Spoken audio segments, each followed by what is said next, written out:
너에게 족하도다 하는 말씀을 생각해 보려고 합니다.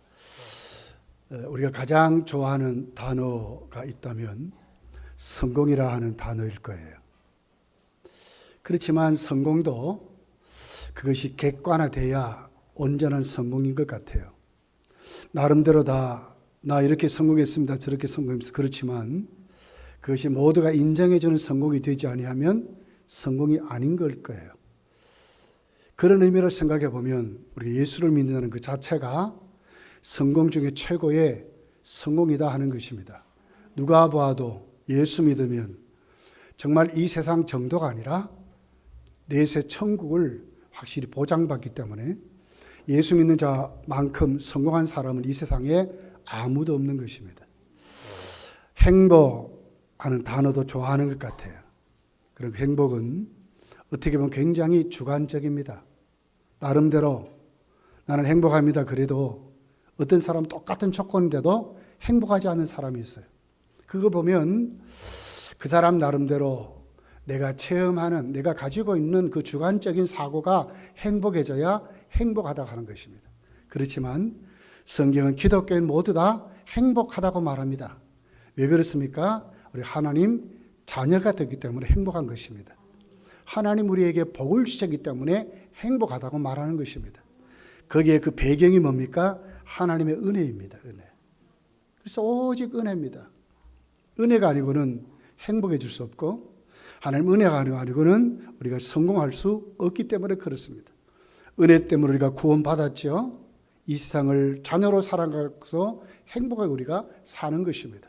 그렇게 해서 하나님 주신 복을 나름대로 우리 삶에 적용시켜 가면서 우주를 만드신 하나님과 동행하는 삶을 우리가 지금 살아가고 있는 것입니다. 여러분, 뭘 우리가 하나 해도 정말 거기에 전문가가 도와주면 아주 쉽습니다. 그럼 내가 한 번도 가보지 않는 길을 가려고 하면 참 어려워요.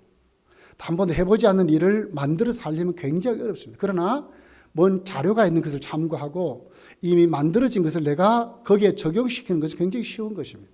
하물며 우주를 만든 그 하나님이 우리로 하여금 자신이 만든 그 삶을 살게 한다면 얼마나 쉽겠느냐 하는 거예요. 이것이 성도인 것입니다. 우리가 세상적인 기준을 가지고 자꾸 우리 삶에 대조하니까 불공평한 것 같아요. 나만 뒤떨어지는 것 같아요. 그렇지만 진짜 복음 안에 내가 정말 이 세상 모든 사람들이 갖지 못한 하나님의 아들 예수 그리스도를 가졌다고 생각할 때, 그래서 골로새서는 뭐라고 합니까? 우리를 보배로운 그릇이라고 말하는 겁니다. 그분 안에 모든 지식과 보화가 감춰져 있대요. 우리는 누구입니까? 이 세상의 모든 지식과 보화를 가지고 있는 보배로운 그릇이 된 것입니다. 이것이 성도인 거예요. 그 배경이 뭐라고요? 하나님의 은혜라 이렇게 말씀을 하고 있습니다. 9절을 보세요. 나에게 이르시기를 내 은혜가 네게 족하다 그랬습니다. 누구의 은혜입니까? 하나님 주신 은혜가 누구에게 족합니까? 바울 사도에게 족하다고 말합니다. 이 족하다고 말하는 말은 무한한 힘을 소유했다, 강하다, 또 만족스럽다, 넉넉하다는 것입니다. 그러니까 하나님이 주신 바울에게 주신 그 은혜는 바울에게 뭐라고요? 넉넉하다, 만족하다, 조금도 부족함이 없다. 하나님이 바울에게 하나님이 주신 그 은혜가 네게는 족하다, 아주 만족스럽다. 그 은혜를 깨닫는다면, 나에게 주신 지금 이 은혜를 내가 진짜 깨닫는다면, 하나님 도대체 나에게 뭘 주셨나? 이것을 내가 진짜 안다면 우리 삶이 어떻게 되는 거예요? 넉넉하다는 거예요. 조금도 부족함이 없는 삶을 살아가는, 아주 만족스럽게 살아갈 수 있다고 말씀합니다. 그 뒤를 뭐라고 해요? 이는 내 능력이 약한 데서 온전하여 준다. 약한 데서 온전해진다. 이것은요, 세상에서 이룰 방법이 없어요. 약한 게 어떻게 온전합니까, 여러분? 부족하지요. 그런데 약한 게 오히려 온전하다. 이것은 뭘 얘기해요? 하나님의 초자연적인 역사를 말하는 겁니다. 님이 아니라는 거예요. 왜 하나님이 주신 은혜가 네게 족하냐? 님으로 살지 않기 때문에, 하나님이 주신 은혜로 살기 때문에 우리 삶이 어떻게 해요? 만족스럽고, 오히려 우리의 연약함이 오히려 하나님 주신 그 능력으로 완전케 되는 엄청난 일들을 감당하고 산다는 거예요. 이것을 지금 오늘 성경이 우리에게 말씀하고 있습니다. 여러분, 지금까지 어떻게 살며 신앙생활을 했습니까? 작은 것 때문에, 연약한 것 때문에, 남들이 보기에 실패한 것 때문에, 나는 은혜 못 받았다, 나는 부족하다. 잘못하면 우리도 이럴 수 있습니다. 근데 바울 사도를 보세요. 지금 뭘 얘기합니까?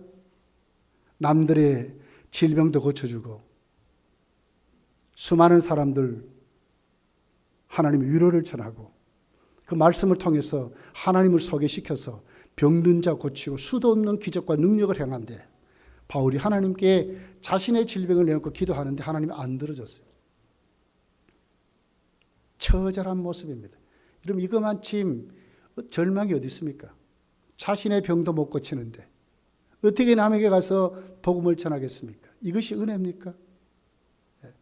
나에게는 적용이 안 됐는데, 나는 그것 하지 못한데, 이게 어떻게 은혜입니까?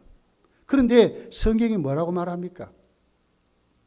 우리는 되게 그러죠. 자꾸 우리에게 있는 어떤 외부적인 조건을 가지고 자꾸 은혜를 말해요. 그걸 자꾸 저울질해요. 난 은혜 받았다 못 받았다. 과연 맞는 말이겠습니까? 그럼 다른 사람 은혜 받는데 어떡합니까? 그게 맞는 말입니까? 맞지 않는 말이에요. 정말 우리가 은혜를 깨달으면, 바울이 이걸 지금 깨닫는 거예요. 그러니까 뭡니까? 바울이 자신이 그렇게 기도해서 자신의 응답이 안 된다 하는 응답 아닙니까? 오히려 네가 약해야 된다 하는 말 아닙니까? 그럼에도 불구하고 바울이 여기에 뭐예요? 하나님께 뭐 한가합니까? 대듭니까?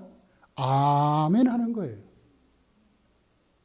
오히려 기뻐한다. 10절에 보면 기뻐한다. 이렇게 말하는 거예요. 이것이 뭡니까? 성도고 하나님 앞에 구원받은 은혜를 받은 하나님 백성들의 모습이라는 거예요. 오늘 여기에 여러분 눈을 뜨시기를 예수님 축복합니다. 자, 보십시다. 우리 은혜하면 두 가지 개념을 생각할 수 있어요. 하나는 넘친다 하는 뜻입니다. 분에 넘친다. 받을 자격 없지만, 도저히 조건적으로는 안 되지만 정말 분에 넘치도록 그 조건을 보지 않고 하나님 주시는, 거기에 뭐가 있습니까? 하나님의 사랑이 거기 있는 것을 말씀해요. 두 번째 개념은 대개 하나님의 그 성품에 대한 개념입니다. 우리 대개 하나님을 이렇게 판단하죠. 물론 하나님이 그런 속성이 있어요. 강하시고 죄지은 사람 심판하시고 하는 아주 무서운 그런 하나님의 개념이 있죠. 그런데 은혜란 말은 여기에 반하여서, 그럼에도 불구하고 하나님의 성품은 어떠냐? 우리를 사랑하신다는 거예요. 정말 긍휼이 풍성하셔서 그 안에서도 우리를 회개시켜서 새 사람 만드시는, 아무것도 보지 아니하시고 하나님이 우리에게 그렇게 하신다는 거예요. 이 같은 두 가지 개념을 성경이 우리에게 말씀을 하는데, 가장 거기에 합당한 개념이 선물이라는 개념일 거예요. 여러분, 선물은 받을 자격 있는 사람에게 대가로 주면 그 선물 아니죠. 그렇죠? 그만큼 뭘 했다고 상 주는 거 이 선물 아닙니다. 그게 대가지요. 선물은 뭐죠? 받을 자격이 있든지 없든지, 또 그 사람이 뭘 잘했든지 못했든지 그 상관없이 주는 자의 뜻에 따라 그에게 주는 것이 선물일 거예요. 이것을 지금 성경이 은혜라는 단어로 말하는 것입니다. 여러분, 우리 절대로 교만하면 안 됩니다. 왜 그렇습니까? 우리가 하나님께 얼마만큼 했다고 해서 하나님 우리에게 은혜 주신 게 아니라는 거예요. 하나님은 오늘도 우리가 어떻든지 하나님의 자녀이니까, 하나님 우리를 택해서 우리를 구원시켰기 때문에 하나님이 당신의 성품으로 우리에게 오셔서 우리를 불쌍히 여겨서 거기에 걸맞도록 합당한 자녀로 하나님이 세우신다는 거예요. 이것이 뭡니까? 하나님의 은혜라는 거예요. 제가 부족합니다. 그죠? 참 못났습니다. 그러합니다. 저는 목사가 됐습니다. 지금도 목사입니다. 지금도 강대사에서 설교하고 있습니다. 허물 많습니다. 보잘것없습니다. 그럼에도 불구하고 하나님은 저를 어떻게 하십니까? 목사로 오늘 또 여기 세우는 것입니다. 뭡니까? 은혜인 것입니다. 여러분도 똑같은 것입니다. 여기는 장로님도 있습니다. 권사님도 있습니다. 집사님도 있습니다. 여러분의 모든 직분 가진 모든 분들이 있습니다. 뭐 몇십 년 믿은 분들 다 있습니다. 솔직히 인간적으로 보면 저나 여러분이나 무슨 자격이 있습니까? 인간적으로 좀 낫는 게 있습니까? 오늘 우리에게 등록한 분들하고 뭐가 좀 차이가 납니까? 성품에서 차이 납니까? 뭐가 차이 납니까? 그럼에도 불구하고 하나님 오늘 또 여러분을 장로님으로, 권사님으로, 집사님으로, 교사로 하나님 오늘 또 여기에 세워서 거기에 걸맞도록, 거기에 합당하도록 하나님이 직분 주어서 하나님이 여러분을 쓰신다는 것입니다. 은혜 아닙니까? 은혜인 것입니다. 그렇게 해서 오늘 성경은 은혜를 이렇게 설명을 하고 있는 것입니다. 시편 136편에 가서 보면 하나님은 우주를 만드셨습니다. 그 만드실 때에 하나님은 뭘로 만들었느냐? 은혜로 만드신 것을 자세하게 기록하는 것을 보게 됩니다. 우주도 그 성품으로 하나님이 만드셨다는 거예요. 보실 때에 심히 좋았더라. 정말 아름답게 하나님이 아주 만족스럽게 우주를 만드셨다고 그렇게 기록합니다. 뿐만 아닙니다. 우리가 신앙생활 잘하지만 우리 구약서부터 시작해서 지금까지 우리 날마다 어떻게 보면 죄를 짓고 살지요. 마음으로 짓고 생각으로 짓고 행동으로 짓고 말로 짓고 수도 없이 죄를 짓는데도 불구하고 죄를 죄대로 갚지 아니하시고 언제든지 회개하면 하나님이 용서해 주시죠. 죄의 양을 보고 용서해 주는 게 아니에요. 이만큼 죄를 지었으면 이만큼 회개해야 용서해 주는 게 아니에요. 하나님 회개하면 어떤 큰 죄를 할지 하나님이 용서해 주시죠. 은혜 아닙니까? 은혜인 것입니다. 다 하나님의 은혜로 우리를 대우하시고 다스리시고 이끌어 가시고 책임져 주시는 것을 우리가 오늘 또 말씀 가운데 배우게 되는 것입니다. 은혜 중에 가장 큰 은혜 뭡니까? 하나님의 아들 예수님을 우리에게 주신 것이 가장 큰 은혜입니다. 예수님 주신다고 어디서부터 말씀했어요? 구약서부터 말씀했어요. 죄 짓는 그 순간부터 이미 하나님은 하나님의 아들을 주신다고 말씀했어요. 이것이 원시복음 아닙니까? 창세기 3장 15절에 여인의 후손으로 하나님이 오셔서 하나님의 아들을 보내줄 것을 우리에게 말씀하신 거예요. 그러면서 뭘 얘기합니까? 하나님께 구원받을 때 그 방법을 어떻게 하면 가죽옷을 지어 입혀서 속죄 가리워 주셔서 은혜인 것입니다. 죄사함을 받게 하셔서 누구 때문에? 예수님 때문에. 이미 우리가 죄를 짓는 그 순간부터 하나님은 용서하시는 프로그램을 가지고 딱 대답하시는 거예요. 성경 이것을 우리에게 은혜라고 말씀하고 있습니다. 구약의 전체 역사, 모든 제사 제도부터 시작해서 구약의 모든 족보, 이스라엘의 모든 역사가 누구를 집중하고 있어요? 예수 그리스도를 집중하고 있습니다. 우리 죄를 위해서 십자가에 죽어주시고 하나님의 아들을 보낸 그 선물을 구약 시대는 그 역사를 통해서 쭉 하나 조목조목 그렇게 흘러가게 만들었어요. 아주 클라이막스가 있어요. 유다 지파 가운데 예수님 오시죠. 그런데 유다의 지파에 뭐가 됩니까? 자식이 없어버렸어요. 어떻게 됐습니까? 다말이라는 유다가 정말 입에도 담을 수 없는 며느리에게서 자식을 얻지요. 하나님의 초자연적인 역사입니다. 사람이 보기에는 아주 부정한 일 같지만 하나님은 하나님의 아들 예수님을 보내려고 유다의 지파에서 보내려고 하나님은 그렇게도 하셨다는 거예요.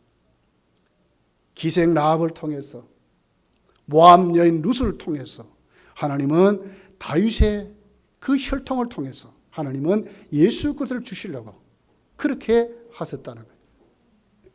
우리 잘 알듯이 시편 132편을 가서 보면 특별히 11절 12절에 보면 하나님이 이렇게 말씀하셨어요. 여호와께서 다윗에게 성실히 맹세하셨으니 변하지 아니할지라도 이르시기를 내 몸의 소생을 네 왕위에 둘지라.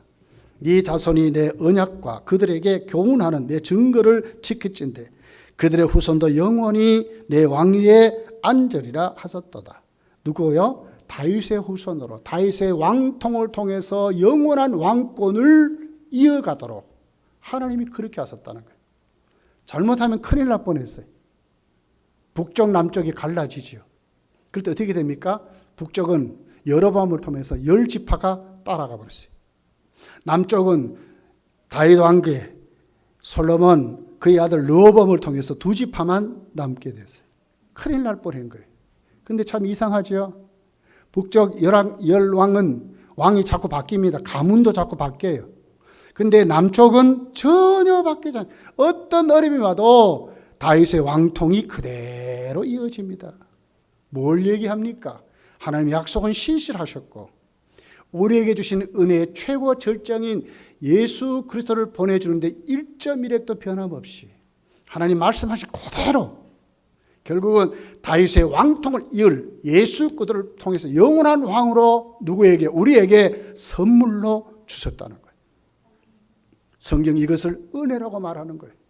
하나님 은혜가 이렇게 우리에게 쏟아 부어졌다는 거예요. 정말 철두철미하게 조금 더 역사와 또 수많은 환경, 수많은 여건, 수많은 열왕들 속에서도 조금 더 이탈되지 않도록 하나님 그것을 지켜가면서 어디에 영향받지 않고 반드시 예수님이 하나님의 약속대로 우리에게 오도록. 만약에 그 약속대로 안 하면 어떻게 하나님 우리 신실하지 않잖아요. 믿을 수가 없잖아요. 근데 하나님은 그 약속대로 신실히 예수님이 이 땅에 오시도록 그렇게 구약의 역사는 예수 그리스도의 역사로 이 땅에 주어지고 있다는 거예요. 이것을 성경이 은혜라고 말하는 거예요. 내가 지금 예수를 믿는 이 자체가 뭡니까? 하나님이 주시는 그 모든 주님 그리스도를 향해서 주신 그 은혜가 오늘 내 속에 왔다는 거죠. 은혜 받았습니까? 못 받았습니까? 은혜 받은 것입니다. 여러분 예수를 안 믿는다면 몰라도 여러분 예수를 믿는다는 것은 은혜 받은 것입니다. 하나님의 은혜가 여러분 속에 온 것입니다. 그걸 인정하고 아멘 하셔야 돼요. 자꾸 어떤 조건을 가지고 이렇게 하시면 안 돼요. 그럼 믿음 없는 사람들의 모습이에요. 이미 내가 예수 믿었다, 내가 인정했다 그런 것은 내가 예수님을 믿어지게 된다는 것은 하나님의 모든 구속의 역사가 오늘 내 속에 지금 임한 거예요. 임한 거예요. 이것을 성경이 은혜라는 단어로 우리에게 말씀을 하고 있다고 하는 것입니다. 그래서 바울은 에베소서 2장 8절에 이렇게 주석을 합니다. 너희는 그 은혜에 의하여 믿음으로 말미암아 구원을 받았으니 이것은 너에게서 난 것이 아니요 하나님의 선물이라. 하나님의 선물이라. 그 은혜로 인하여 믿음으로 말미암아 구원을 받았으니 이것은 너희에게서 난 것이 아니라 하나님께서 난 하나님의 선물이라고 그렇게 말씀을 하고 있습니다. 우리에게 주신 하나님의 아들 예수님은 도대체 어떤 분이셨습니까, 여러분? 빌립보서 2장 6절에서 8절에 보면 예수님이 이렇게 소개합니다. 그는 근본 하나님의 본체시나 그랬습니다. 그는 하나님이셨습니다. 내가 얼마나 큰 복을 받았습니까? 지금 누구를 선물로 받았어요? 하나님을 선물로 받은 거예요. 내가 정말 예수를 믿는다면 어디 가서 조금 노동하고 거기에 대한 대가를 다른 사람은 10만 원 받는데 나는 20만 받았습니다. 그럼 어떻게 되겠어요? 오늘 은혜 받았다고 말하지 않습니까? 세상에 조금 하는 것도 그런데 우리 지금 누구를 받았습니까? 하나님을 받은 게 하나님. 은혜 못 받았습니까? 하나님을 받았는데. 또 보십시오. 하나님과 동등됨으로 취할 것을 여기지 아니하시고 오히려 자기를 비워 종의 형체를 사람과 같이 되셨고 사람의 모형으로 나타나서 자기를 낮추시고 죽기까지 복종하셨으니 곧 십자가에 죽으시면 누구를 위해서? 나를 위해서. 십자가에 죽었대. 큰 사랑입니다. 하나님을 선물로 받았어요. 그 선물의 농도, 진액이 뭡니까? 하나님의 사랑이라는 사랑. 그 하나님의 사랑을, 우리를 긍휼히 여기신 그 하나님의 사랑으로 내가 오늘 또 예수님, 하나님을 선물로 받은 것입니다. 죽도록 충성해도 갚을 길이 없는 것입니다. 이것이 성도의 모습이라고 지금 우리에게 말씀하는 것입니다. 솔직히 우리는 죽으면 한 줌의 죄밖에 안 되잖아요. 요즘 화장하니까 뭐 아무것도 없어요. 우리 어머니 이장을 했어요. 가서 보니까 그렇게 묘소에 가고 싶고 좀 쓸쓸하고 외로우면 거기서 울고 싶고 근데 그 후로는 다시는 안 갑니다. 아무것도 아니에요. 아무것도 아니에요. 이제 그 성장 때문에 아무것도 아니거든요. 우리 마음에 있는 어머니가 중요한 것이 아무것도 아니더라고. 여러분, 우리가 어떤 은혜를 받았습니까? 10달 동안 뱃속에 품고 생사 오락가락 하면서 나를 낳아줬습니다. 외동이라고 우리 누님들 옆에도 오지 못하게 만들었어요. 여자가 지나가면 뭐 바람 탄다 뭐라 그러더라. 머리맡에도 못하게 이렇게 저를 키웠어요. 근데 아무것도 아니요. 죽으니 아무것도 아니요. 아무것도 아니요. 아무것도 아니요. 오늘 내가 누구의 힘으로 삽니까? 하나님의 힘으로 사는 줄 믿습니다. 하나님이신 그분을 나에게 선물로 주셨는데 자기를 죽여가면서 그 사랑을 나에게 쏟아부었어. 오늘 내가 여기 있는 것입니다. 누구의 은혜입니까? 하나님의 은혜인 것입니다. 여러분 믿습니까? 이 은혜를 우리가 지금 갖고 산다고요. 집이 수십 평이면 어떻고 수백 평이면 어떻습니까? 진짜 중요한 것은 뭡니까? 내가 지금 하나님을 가슴에 품고 산다니까요. 이거보다 더 중요한 것이 어디 있어요? 누가 나를 도와줘요? 여러분 집이 여러분을 도와줍니까? 무엇이 여러분을 도와줍니까? 여러분의 마음을 누가 움직입니까? 하나님이신 줄 믿습니다. 누구를 받았습니까? 하나님을 받았다니까. 하나님. 만극하다니까. 그 사랑 따지면 뭐 형용할 방법이 없어요. 예. 히브리서 12장을 가보면 징계라는 단어가 나옵니다. 6절입니다. 주께서 그 사랑하는 자를 징계하시고 그가 받아들이는 이마다 채찍질하심이라. 이 징계라는 단어입니다. 원문은 헬라어로 파이데미아라는 단어입니다. 파이디온이라는 어린아이라는 그 단어에서 이 단어가 왔습니다. 다시 말하면 우리가 어린아이 같기 때문에 하나님이 훈련시키는 것이 징계입니다. 자녀답게 키워지도록 교육하는 것이 징계입니다. 이것이 여러분 저주입니까? 사랑하는 자마다 뭘 준다고요? 징계가 있다고 말하지 않습니까? 이게 뭡니까? 은혜인 줄 믿습니다. 성도는 모든 것이 다 하나님의 은혜입니다. 우리가 은혜의 눈을 떠야 합니다. 징계마저도 하나님을 사랑하시기 때문에 우리를 훈련시키려고 그 자리에 앉혀 놓으려고 하나님 우리를 교육하는 방법이 성경은 징계라는 단어로 이렇게 말씀을 하고 있습니다. 성경은 여러 우리 믿음의 선배들, 은혜 받은 성도들을 말하지만 제가 두 분을 소개하려고 합니다. 첫째는 요셉이라는 사람입니다. 요셉이 총리가 됩니다. 잘나서 됐습니까? 똑똑해 됐습니까? 요셉만큼 정말 뛰어난 인물을 가진 그런 사람이 됐습니까? 아닙니다. 전적인 하나님 은혜로 총리가 됐습니다.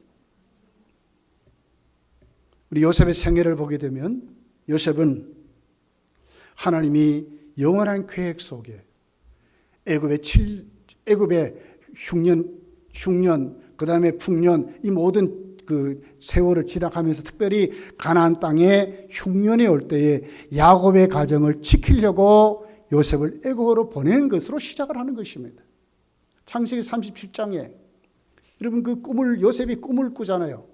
해와 달과 별들이 요셉에게 절하는 그 꿈을 요셉이 꿔서 아버지에게 와서 이제 꿈 얘기를 하니까 형들이 화가 나고, 요놈 봐라. 아버지와 어머니가 지한테 절한다? 우리가 지한테 절한다? 가슴에 꽁 하고 있는 거예요. 요셉도 이것이 무슨 뜻인지는 잘 모르는 거예요. 그래서 어떻게 미움을 사가지고 애굽에 이제 팔려가게 됩니다.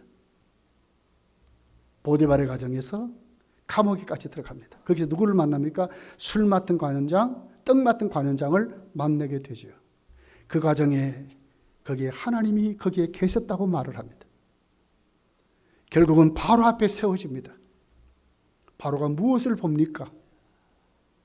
술 맡은 관원장이 요셉을 소개하죠. 저 히브리 사람 청년이 참 꿈을 잘 맞춥니다. 그 사람 불러놓으면 됩니다. 요셉이 불러받아 바로 앞에 갔지요. 요셉이 거기서 누구를 얘기합니까? 내가 섬기는 하나님이 나로 하여금 바로의 꿈을 알게 하실 것입니다. 누가 알게 하셨습니까? 요셉이 똑똑해서 알았습니까? 요셉이 어떻게 애굽의 총리가 됩니까? 바로가 눈을 뜹니다. 하나님의 신으로 충만한 자를 내가 볼 수가 없었다는 거예요. 바로 너를 통해서 너희 외에는 볼 수가 없다는 거예요. 너를 세우지 않고 어떻게 우리가 하나님의 신에 충만한 자를 세울 수 있느냐고 거기에서 말하는 겁니다. 보디발의 가정에 가서 감옥에 가서 지금까지 새로운 세월을 뭘 얘기하고 있습니까? 하나님이 요셉으로 하여금 훈련시켜서 총리 만들어서 누구를? 야곱의 가정을 그 흉년에서 건지고 그들을 구원하실 하나님의 영원한 계획이 있었다고 그렇게 말하는 겁니다. 누가 총리로 세웠습니까? 하나님이 세우신 것입니다. 창세기 42장 9절에 거기에 대한 대답을 이렇게 합니다. 요셉이 그들에게 대하여 꾼 꿈을 생각하고 그들에게 이르되 너희는 정탐꾼들이라 이 나라의 틈을 엿보러 왔노라 한다. 이게 무슨 얘기죠? 형들과 만납니다. 요셉은 압니다. 그런데 형들은 요셉이 지금 누군지를 모릅니다. 그럴 때 요셉이 그 꿈을 생각했다는 말이에요. 나중에 요셉이 진짜 자기 자신을 밝히고 형들에게 말하죠. 형들이 벌벌 떨잖아요. 우리가 애굽에 팔아먹었는데 만약에 내 동생이 원수 갚으려고 하면 우리 여기서 지금 꼼짝없이 죽겠구나. 벌벌 떠는 거예요. 그때 요셉이 뭐라 그래요? 형들이 안심하십시오. 나를 이곳에 보낸 분은 형들이 아닙니다. 하나님이 우리를 구원하시려고 나를 여기에 보냈습니다. 이렇게 말해요. 누가 보냈습니까? 누가? 요셉이 그 같은 수많은 연단을 누가 시켰습니까? 지금 시키는 도구는 형들이었고 보디발의 가정이었고 감옥 생활이었지만 그 배경 누가 시켰습니까? 하나님이 시킨 것입니다. 성경을 누가 기록했습니까? 하나님이 기록하지 않았습니까? 성경의 기자들을 붙잡아서 성령의 영감으로 하나님이 기록한 것입니다. 그래서 우리는 하나님 말씀으로 성경을 받듯이 요셉이 된 것은 누가 했습니까? 하나님 은혜로 요셉이 총리가 되었고 이스라엘을 구원하는 그 같은 보냄을 받은 자로 세워졌다는 겁니다. 은혜 아닙니까? 은혜인 것입니다. 예배를 끝나고 여러분 나가는 그 순간부터 여러분 어떻게 삽니까? 하나님의 은혜로 사는 것입니다. 그 사실을 인정하고 은혜로 구원받고 그 은혜 속에 성령의 도우심으로 우리의 믿음과 삶이 성장해 가는 것입니다. 여기에 우리가 눈을 떠야 돼요. 자꾸 조건 보시면 안 돼요. 비교하시면 안 돼요. 내가 오늘 예수를 믿고 내가 오늘 또 하나님의 사람 된 것은 누구를 지금 받았다고요? 하나님을 받았다니까. 여기에 눈을 떠야 돼요. 하나님을 내가 모셨다. 그분이 어떻게 오셨느냐? 그 사랑으로 나를 특별히 사랑했어. 망극하게도 받을 자격 없는 나에게 아들까지 보내서 십자가에 죽이시면서 나를 사랑하셨다는 거예요. 여기 우리가 눈을 떠야 되는 거예요. 이것이 은혜인 것입니다. 그 사랑 때문에 하나님 오늘 또 우리를 이끌어 가시는 거예요. 거기 우리가 아멘 하시되 아멘 하시되. 우리끼리 이렇게 재보면 잘한 사람 못한 사람 조금 나은 사람 뭐 있습니다. 그러나 하나님께로 앉혀놓으면 똑같아요. 잘한 것 아무것도 없고요. 우리 공로 아무것도 없어요. 하면 얼마나 우리 잘하겠습니까? 아무것도 없습니다.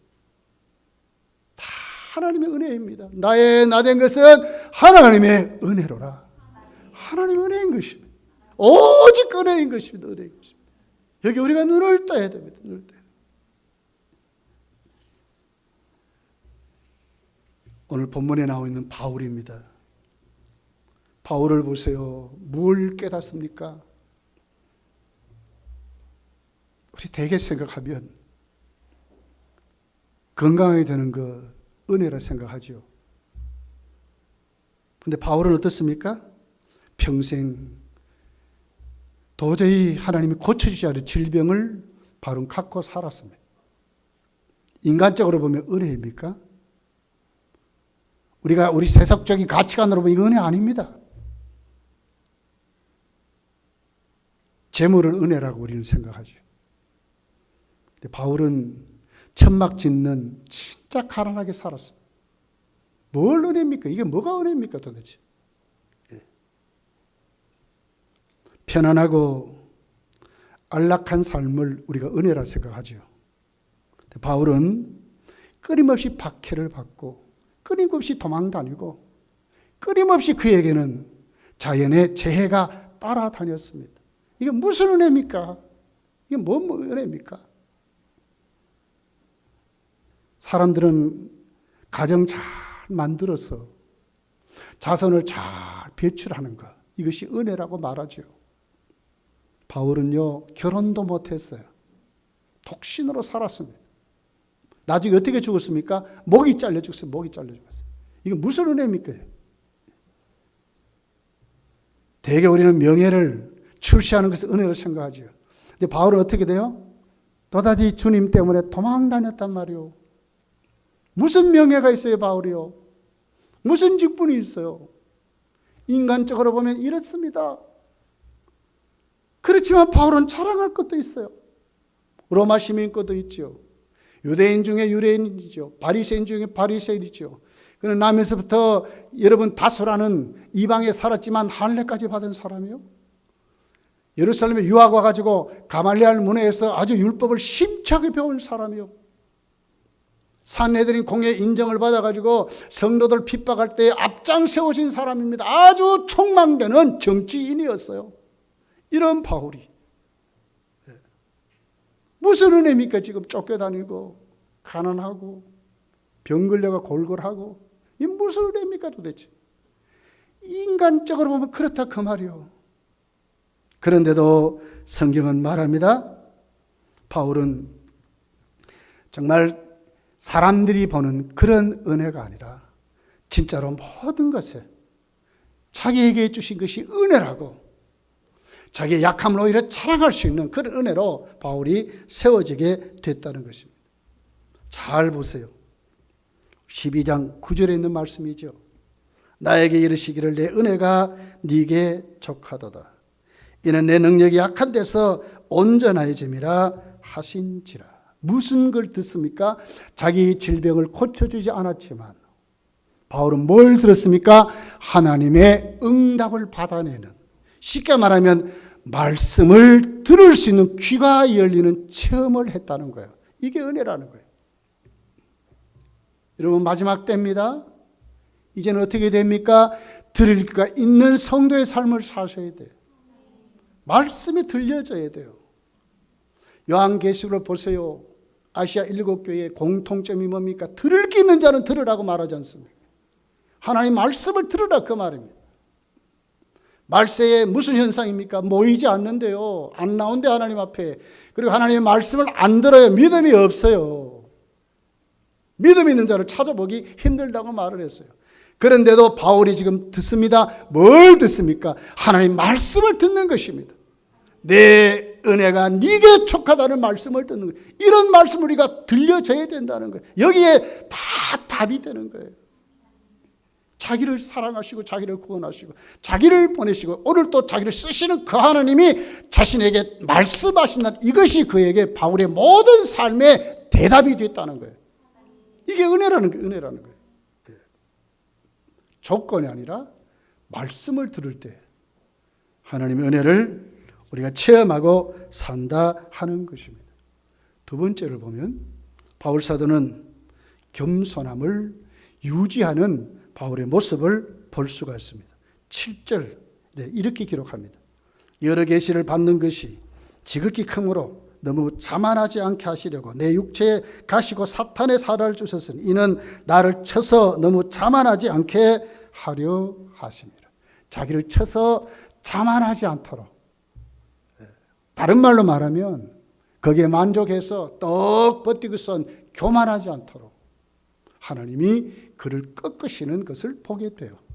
여기에 대해서 바울은 뭡니까? 나를 자만하지 않도록, 그러니까 자신의 겸손을 유지할 수 있도록 하나님이 세워주신 것에 그는 은혜 가운데 살았다는 거예요. 이것이 은혜라는 거예요. 혹시 여러분 실패했다고 생각하는 분들 있습니까? 힘들고 어렵게 사는 분들이 있습니까? 그것 때문에 하나님을 의지하게 되고 그것 때문에 어느 때 내가 겸손해진다면 이것은 뭡니까? 은혜인 것입니다. 나를 나답게 세워주신 하나님의 은혜인 것입니다. 이건 실패가 아니에요. 대부분 자꾸 어떤 내가 세우는 것 요것 가지고 자꾸 성공 실패 자꾸 우리가 이러다 그게 아니라니까요. 절대로 그런데 하나님 은혜가 있는 게 아니에요. 바울은 정말 겸손할 수 있는 것이에요. 그는 오히려 나를 쳐서 너무 자만하지 않게 하려 하심이라. 여기에 바울은 아멘 했다는 거예요. 주님 때문에 욕먹습니까? 주일 하다 보면 특별히 앞장 세워지면 여러분 욕먹어요. 감사하면 됩니다. 왜요? 하나님 일하니까 그래요. 감사하시면 돼요. 그것 때문에 어떻게 나는 더 겸손해지는 게 되는 거예요. 주일 하는데 자꾸 옆에서 칭찬만 해봐요. 당신, 그러면 어떻게, 나도 모르게 교만해지는 거예요. 바울도 그렇게 될 수 있는 거예요. 바울도 스스로 절대로 겸손해지지 않습니다. 하나님이 치시고 하나님 낮추시니까 겸손해지는 거예요. 내가 자만하지 않도록 하나님이 나를 쳤다는 거예요. 여러분 여기 이것이 뭡니까? 은혜라고 말하는 거예요. 여기 여러분 아멘 하시면 돼요. 참 목회를 하다 보면 그런 경험을 참 많이 해요. 여러분도 혹 주일 하다가 힘들고 어려울 때 부딪히는 사람들 많이 생기고 그럴 때에 포기하는 사람 되지 마시고 아하, 하나님 나를 겸손하게 낮추시는구나 생각하시고 그것이 은혜인 줄 알고 거기에 아멘하며 더욱 충성하시기를 예수님 축복합니다. 5절의 말씀입니다. 바울은 약한 것을 자랑하는 은혜를 그가 유지하며 그렇게 살았습니다. 내가 이런 사람을 위하여 자랑하겠으나 나를 위하여 약한 것들 위해 자랑하지 아니하리라. 9절에 나의 여러 약한 것들에 대해 자랑하리니 이는 그것의 능력이 내게 머물게 하려 합니다. 약한 것을 자랑한대. 저나 여러분이나요 나름대로 다 열등의식이 있어요. 약한 건 여러분 자랑합니까? 오히려 숨기려고 하시지.